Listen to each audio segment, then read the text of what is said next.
les visages qui sont passés. Et il y a un visage que je n'ai pas vu. C'est le visage d'une femme qui ne sait pas lire, qui ne sait pas écrire, et pourtant qui a été à l'origine du marché Goro, où toute Abidjan va se ravitailler.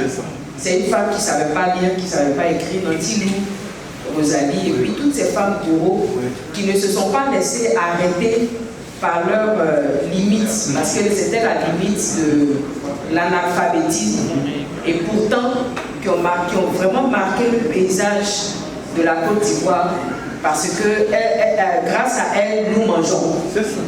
Voilà, et même au plus fort des crises que la Côte d'Ivoire a connues, elles se sont arrangées pour qu'il y ait à manger dans les villes de Côte d'Ivoire.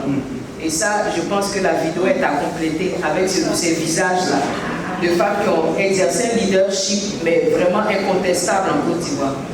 La deuxième chose que je veux dire, c'est que je crois que le thème qui a été donné, que vous célébrez, c'est l'accès des filles à l'éducation. Et moi, je vais encore plus loin, c'est vraiment le métier aussi des filles dans l'éducation. Les niveaux que nous occupons, c'est vrai, je suis dire car je me suis aperçu tout au long de ma carrière qu'il y avait le plafond de verre. Je ne sais pas si vous avez entendu parler du plafond de verre qui arrête souvent les femmes dans leur progression. Et souvent, ce plafond de verre, ce n'est pas seulement l'extérieur qui le construit, mais souvent, c'est les femmes elles-mêmes. Parce que j'ai vu des collègues, des personnes qui avaient la capacité d'aller plus loin dans la hiérarchie, enfin, on a voulu leur offrir des places, mais qui ont refusé. C'est-à-dire qu'on t'appelle pour être DAF d'un ministère, tu refuses, tu dis je ne peux pas. Et ça, ce sont les femmes que j'ai vues dans le courant de ma carrière qui se sont laissées arrêter par je ne sais pas trop quoi, mais qui se sont dit qu'elles ne pouvaient pas occuper certaines positions.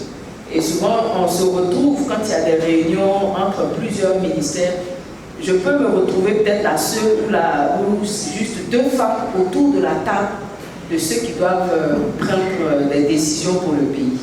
Et ce que j'espère, c'est que vous puissiez aller, en tout cas pour les jeunes filles qui sont dans le circuit des études, que vous puissiez aller le plus loin possible. C'est ce que mon père me disait tout le temps. Il s'est arrangé pour que ces filles aillent le plus loin possible. Il n'a pas fait de différence entre les filles et les garçons. Et je crois que c'est ce qui me vaut d'être arrêté ici aujourd'hui, en train de parler au nom d'un ministre de la République.